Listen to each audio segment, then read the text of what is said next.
The notebook shouldn't have survived. Left in a puddle for days, its pages swollen with rainwater. Slicked the pavement of the alley where David found it. A leather-bound notebook, warped by water, tucked between trash bags. He almost left it there. What use were words to a man who'd lost everything? But something made him pick it up. Its pages swollen with rainwater. But when David's fingers brushed the spine, something made him hesitate. Maybe because it looked like how he felt. Later, under a flickering street lamp, he wiped grime off the first page. 2 words surfaced. Begin anyway. David hadn't always been here. Once he crafted manuals for tech startups, a technical writer who turned complex code into simple instructions, precise, valued. He used to translate chaos into clarity. As a technical writer, David turned engineers' ramblings into manuals that kept people safe. Then came the email, and the terrible silence after. Then the layoffs. One email erased a decade of loyalty. His marriage frayed in the silence of his shame. Friends faded like old ink. Rock bottom wasn't a crash, it was a slow leak.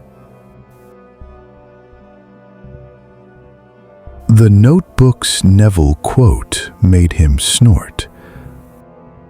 Assume the feeling?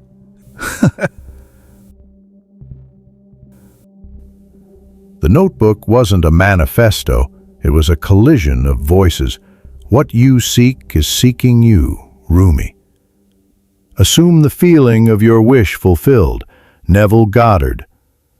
First say what you would be, then do what you must, Epictetus.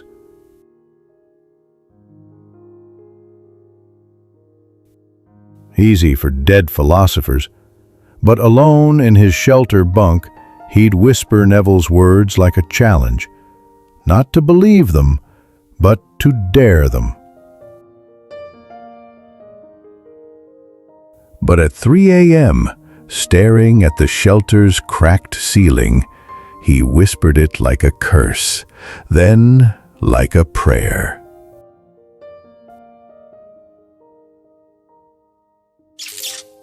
He started where he could.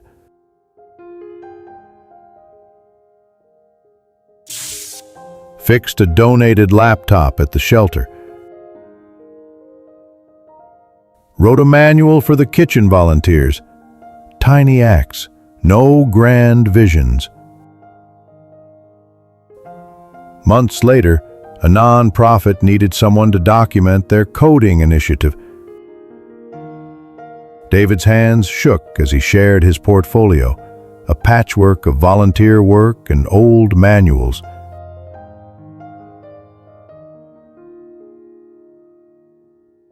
Assume the feeling he'd practiced, not of wealth, but of worthiness. David's life didn't transform. He rents a small apartment, not a penthouse. The nightmares still come. But now, when Rumi's "What you seek is seeking you" plays in his mind, he doesn't laugh. He tests it. Rumi's words felt like poetry. Neville's felt like a gamble. Both were tools. The notebook sits on his desk, not as a magic talisman, but as a witness. Redemption isn't found in a single quote. It's built in the stubborn space between what breaks you and what you choose to rebuild.